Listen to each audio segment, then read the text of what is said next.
ভুলেও কখনো মাগরিবের নামাজের সময় দরওয়াজা খোলা রাখবেন না, জানলা কখনো খোলা রাখবেন না।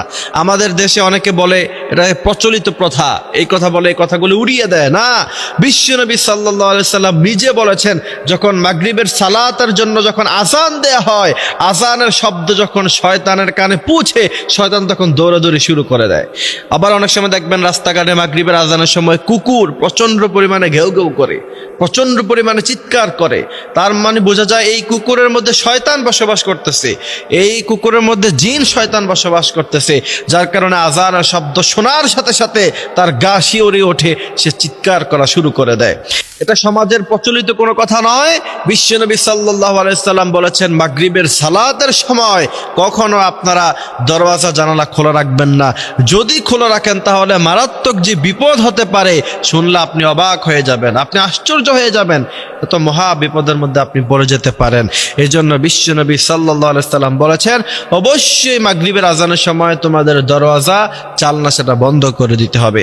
বিশ্বনবীর এক সাহাবা বললেন, ইয়া রাসূলুল্লাহ, আমরা যদি দরজা জানলা বন্ধ রাখি, জিন শয়তান এরা তো অদৃশ্য, যেই কোনো ফাঁক ফোকর দিয়ে এরা ঢুকে যেতে পারে, আমরা যদি দরজা বন্ধ রাখি কি লাভ হবে?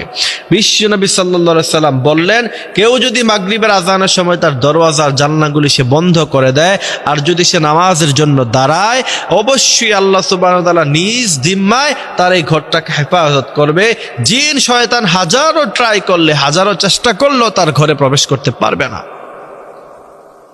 এই জন্য প্রিয় ভাইয়েরা আমার, এই বিষয়টা আমরা অবশ্যই আমাদেরকে খেয়াল রাখতে হবে। যদি তা না করেন, মাগরিবের সালাতের সময় দরজা জানলা আপনি বন্ধ না করেন, তাহলে কি হবে? জিন শয়তান আপনার ঘরে ঢুকবে। আপনার ঘরে সর্বপ্রথম যেটা হবে রিজিকের অভাব, আপনার ঘরে বালা মুসিবত, পেরেশানির উপরে পেরেশানি, এমন হাজারো পেরেশানিতে আপনি ভুগতে হবে, হাজারো মুসিবত আপনার উপরে আসবে। আপনার বাচ্চা কাচ্চা এরা কিছুদিন পর পর অসুস্থ হয়ে যাবে, মুসিবত লেগেই থাকবে, অভাব অনটন লেগেই থাকবে, আপনি কল্পনাও করতে পারবেন না। এই জন্য বিশ্বনবী সাল্লাল্লাহু আলাইহি সাল্লাম বলেছেন, মাগরিবের সালাতের সময় যখন আজান হয়, ওই সময় তোমরা তোমাদের দরওয়াজা জানলা বন্ধ করে দাও, আর ছোট বাচ্চাদেরকে ঘরে চলে আসার আদেশ দিয়েছেন বিশ্বনবী সাল্লাল্লাহু আলাইহি ওয়াসাল্লাম। এই জন্য এই আমলগুলি আমরা করব এবং মাগরিবের সালাত আমরা খুব সুন্দরভাবে আদায় করব। মাগরিবের সালাতের টাইম কম, সময় কম, ওই সময় আমরা হেলায় দোলায় না কাটিয়ে অবশ্যই আগে সালাত আদায় করব।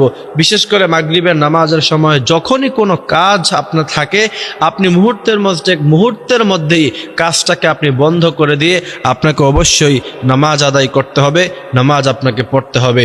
আল্লাহ সুবহানাহু ওয়া তাআলা আমাদেরকে এই কথাগুলি বোঝার, মানার তৌফিক দান করুক, আমিন।